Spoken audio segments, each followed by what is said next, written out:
Welcome to another episode of real-life haunted stories. If you love chilling tales and spine-tingling horror stories, don't forget to like this video and subscribe to the channel. Turn on the notification bell so you never miss a scare. New nightmares drop every week. Stay haunted. So, let's start our today's episode. Story 1. The Reflection. Evelyn had always been fascinated by old mirrors. When she found an antique mirror at a yard sale, she brought it home, charmed by the intricate carvings on its frame. At night, she started noticing something odd. Her reflection seemed delayed. She'd wave her hand, and her reflection would respond just a heartbeat too late. Assuming it was a trick of her imagination, she brushed it off. But the delay grew worse. One night, as she brushed her teeth, her reflection didn't move at all. It just stared, watching her with unblinking eyes. Then, slowly, it smiled. Terrified, Evelyn backed away. But her reflection didn't mirror her movement. It stayed there, grinning, its face distorting slightly as though the glass were rippling. The next morning, she found a message scratched into the glass, "Let me in."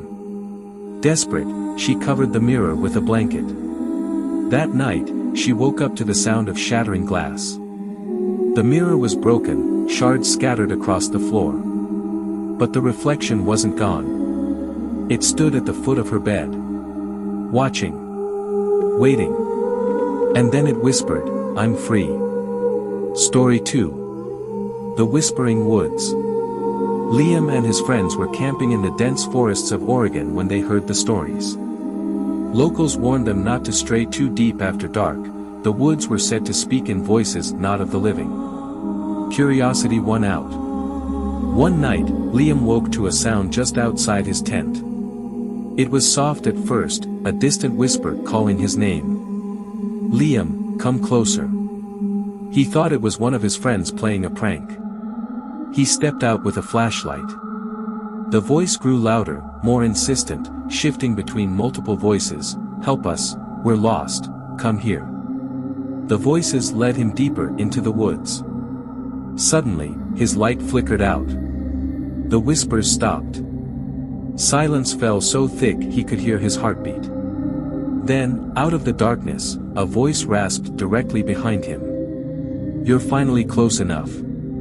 The next morning, they found Liam's tent empty.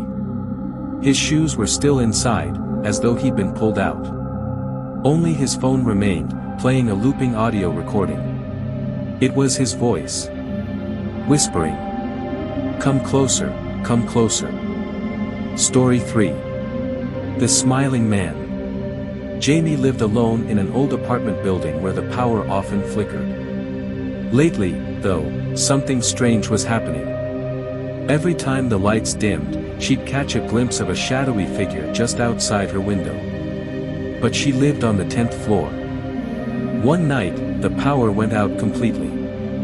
Candlelight cast long, flickering shadows on the walls. That's when she saw him clearly. A tall, thin man in a black suit standing inside her living room, grinning. She tried to scream, but he raised a pale finger to his lips. Shoo.